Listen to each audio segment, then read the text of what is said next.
When we check the Zony's info on the market, it says that it has been made by Utris. I'm gonna be honest here, I hated the unrealistic code for years until something popped on my face on the internet, and I had to say something. This is not just made by Utris. I know that this was just a way to put the Zony in the game from Starstable, but when we go deeper in the internet, we can find that Zonys actually exist, or well, zorses. Zorse is a mix of a zebra and a horse, but I think everyone knows it already. But there is more. The zebra also gives a resistance to certain pests and diseases that normally could affect both horses and donkeys. This means the zorse is pretty sturdy animal.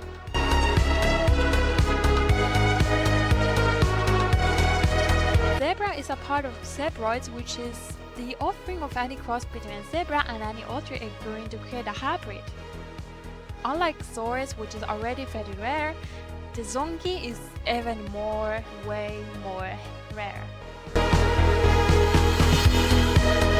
Zonkies are most just found in specialized farmer zoos, when zorses are also used for working. Oh, and did you know zorses cannot get babies? Yeah, they are naturally sterilized, just like mules.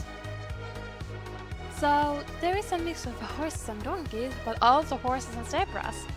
And donkeys and zebras, since the mules are one of the most used animals in different jobs. What is the point of the zorses?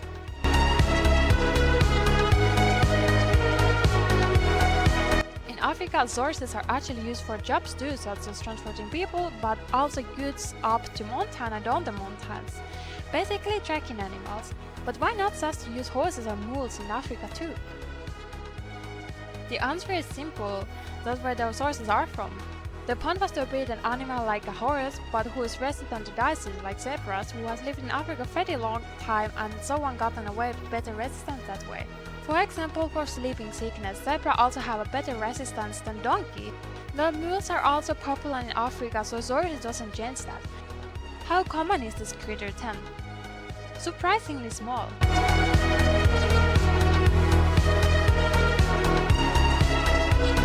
One of the big reasons is that this animal is sterile. The other is that the zebras are wild animals. This explains why they are most found in zoos. Maybe the difference between mules is not so big compared to how much harder it would be to breed a wild animal than a donkey, so it is not really worth it. Before you think how much you want a cute zorse instead of a horse, you should hear this first.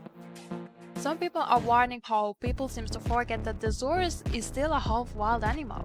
There is always a chance to give the wild animal surviving traits to a foe. Zebras are naturally very aggressive and extremely strong compared to their size. Even the reason why people do not ride zebras instead of horses is because of their stubborn aggressive traits who cannot be domesticated easily. So long story short, the only point of breeding our zorse is the better resistance against some diseases, but there's not really any other worthy thing except how pretty and special they look. Maybe now we understand why they are only mostly in a zoo. If you like this video, you are always free to subscribe to my channel. I love to make a fact videos where I can put the game but a reality together. If you have any ideas about what I should explain next, just leave a comment and I will check on it. I already made a chimera video, so if that's something you are confused about, just go check it and hopefully learn something new.